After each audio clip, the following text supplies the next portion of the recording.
Hey YouTube, Point Shooter here. Well, today I'm doing a video review of the BCB Combat Survival Kit. This is a very popular item. A lot of people know what it is, but a lot of people maybe haven't seen the inside of one except in pictures. So I wanted to do my video review on it. There's some great reviews out there on this. Chris Kane has one. If you search YouTube, you can find one that Lofty Wiseman did. Both of them are UK legends. So this is my version of the video review of it. Right off the bat, what did this cost me in the US? Shipped from the UK, this was about $30. So it's on par with some of the other survival kits that are out there, but it is one of my favorites, which is why I bought one. I had wanted one since I was about 10 years old and just never got around to getting one, but now I finally got one. It is a large tin. It is 4¼ inches long by about 3 inches wide and about 1 inch tall. If you get these, there is an expiry date on the back for the water purification tablets that are inside. So you want to make sure that you're getting a fresh pack, so this has 3 years on it. This is the Combat Survival Kit, which is different than the military kit. If you're looking for one of these, make sure that you know which one you're getting, and which is why I got what I got. The military kit has a couple extra things in it, but let's go right in the bat. You've got the lid, which has a rubber seal, and I'm just going to pull the contents out. You've got 10 matches. I believe they're damp resistant, but they're not waterproof. You've got 3 meters of snare wire, so 3 yards. Tea light candle. A generous fire steel. This is just a standard Army fire steel. A 24-inch wire saw, so that's 60 centimeters for you guys overseas. A fishing kit with 10 yards of line, 10 meters, with 4 hooks, swivels, and sinkers. Small pen knife, right around 2.5, 3 centimeter blade, just a little bit over 1 inch long. Small sewing kit, 4 safety pins, a pet Perry whistle, a pencil, a small button compass. This is about 10 centimeters, maybe 10, 13 centimeters, something like that. About very, very small. And we've got 10 water purification tablets, a set of survival instructions printed on water-resistant paper, and we've got an accident evaluation report. And this allows you to, if you had a situation where someone was injured, you can write things down. It gives you a nice list of things to check through. This is actually very valuable in a casualty situation where you're probably not thinking right, your adrenaline's going. This gives you a good thing to check through if you haven't already learned how to do that by feel or by instinct. This is something that's good to have, and the back is blank so you can write on it. So then you've got the inside of the tin. So all that's packed inside the tin. Differences between the military and the combat survival kit is that the military kit comes with 2 condoms and a cotton ball. It also, not all of the combat kits that I have seen include this knife. Some of the ones that they're selling, maybe for legality reasons, have this knife taken out and do not have the water purification tablets. So I don't know if that's all sellers on eBay or if it's just some, but some of the kits, when I saw and asked, did not have the knife and did not have the tablets. The kits had been modified. So make sure if you're getting a combat survival kit, you're getting the real thing. So what's good, what's bad? You've got 2 ways to make fire. You've got your fire steel and you've got 10 matches. So you've got 10 tries or 10 lights of the candle. If you read any of Lofty's books, they say whenever you light a match, you should light a candle because you're going to burn your matches down faster than you're going to burn your candle. And this will burn for probably 3 to 4 hours based on tea lights that I've seen. So fire's covered. Way to do water, you've got just the tablets, but you've got no container to deal with them. What do you need? You need a condom or another water container. If you were carrying this in an Nalgene bottle or a canteen, you'd be set for 10 liters of water. So 2.5 gallons. So what else would you do? Cutting tool. You've got a tiny little pen blade. When it came, it was not sharp, but I've sharpened it up and it takes a fairly good edge. It'll take hair when you sharpen it up. So you need to make sure it sharpens. These back in the day were lockbacks. And that was what I'd always wanted as a kid because I thought, oh, look at the buck knife in there. It's a cheap imitation of a buck knife. There's some blade play. It's a liner lock. It is secure though, and it definitely beats doing nothing. As one of my friends said the other night, he said, it beats using your fingers or trying to flint knap a knife or something, but this is not going to replace a good survival knife. As far as navigation goes, this is a very small compass, but it is accurate. I'm going to show it in size here against a 20mm compass. You see they both do point north. My understanding was that the kits used to come with a 20mm, but now they're coming with this much smaller one. Really doesn't matter to me. My eyesight's good. I can see a small compass, no problem. Alternatives for the knife, let's get back to that for a second. Maybe something like this small Camillus Wutta knife. I mean, look at the size of the blade on that versus that. And this has real solid lockup. I mean, there's some blade play to it, but not bad. And it also has a second pen blade that's comparable to the main blade on there. These are hard to find now. What I would recommend would be something like, there's small buck folders that are identical to this. The buck, I think it's called the Noble. It's either called the Squire or the Noble. And it's one of those, you could get a small fixed blade like the Ritter made by CRKT, the RSK5. And then there's also cheaper ones on eBay that you can get for like $5, $6. Just look for small fixed blades, and they're little, tiny little 1.5-inch blade knives. In the UK, they cannot have locking knives, is what I understand, and that's why these are not locking anymore, because these are manufactured in Great Britain, so you can't have locking blades over there. As far as signaling goes, this actually reflects pretty well. The military one has a peelable cover, and this is actually polished, highly polished, to use as a signal mirror or a heliograph. But on this particular one, it's just the bare metal. So you're not going to get that with the Combat Survival Tin. The Perry whistle, I'll give you a blast. It's very good. It's a dual tone whistle, and it's better than just screaming in the woods.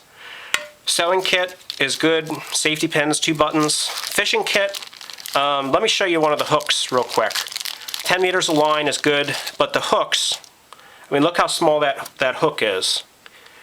It's not very big. What I'd recommend is that you add 3 or 4 other hooks of larger sizes. But does it beat nothing? Yes. But my grandfather, who's been fishing for 50 years, took one look at that fish hook that came with it, and he said, you know, what are you going to catch, son? You're going to catch a goldfish? You're not going to catch very much with that. But I do prefer that you have smaller hooks rather than just larger hooks, because you can catch a small fish with a small hook or a large fish with a small hook, but with a larger hook you can only catch a larger fish. But I would add to the kit so that you have more. Another thing that I would add would be some cordage, which in this case would be a 40-foot bobbin of kite string. Kite string isn't strong enough necessarily for snares and traps, maybe for small game, but you can use this for shelter building. You can use this for anything for if you have to string something up, or if you're doing gear repair, you can sew with this. Kite string is a cordage that I like, that's very compact and very cheap. Another option would be a Leatherman Squirt PS4, or any of the Squirt line. Would give you pliers, and also give you, there's screwdrivers, there's a file, and would give you a small folding blade. As far as fire, the other thing I would add would be some Strike Anywhere matches. You definitely want to dip these in wax. What is one way to do that, if you're out in the field, is you get your candle lit until there's a pool of wax, and then you take your wait for about 20 minutes until it sort of burns down pretty far, and then you can put these in and spin them. And then when you're going to strike them, you want to take your fingernail and scrape off the coating without damaging the match. So add some Strike Anywhere matches to it. Another thing that would be good would be a small pocket pen light. One of these photon lights, very small, fits in the kit. There is some room in the kit to add additional items. So add your condoms, add a better knife, add a flashlight. Another thing that would take up no room at all would be a magnifying lens, a Fresnel lens, and you can use that to start dry tinder in dry weather. Maybe add a couple band-aids and some steri strips for wound closures, and you have the makings of a good kit. Now, how are we doing for time here? My philosophy with survival kits is as follows, survival tins, I should say. I have 4 different survival tins, ranging from a size that's this small that I take when I'm in a suit, maybe going somewhere, that has just a basic sewing kit, ways to start fire, and not much else. A pocket torch, a couple things like that. This is the largest kit that I have, and then I have ones that are sort of medium in between. A survival tin is not made to replace a survival kit. If you buy a kit like this, whether it's the SAS kit or the Bear Grylls survival kit, or the one that's made by Endure, which is very similar to this, or the one that's made by Best Glide, those are basically the top survival tins on the market. If you buy one of those, it does not mean you don't need to carry a survival kit. Yeah, people say, oh well, it covers all the bases for, you know, shelter, water, fire, food.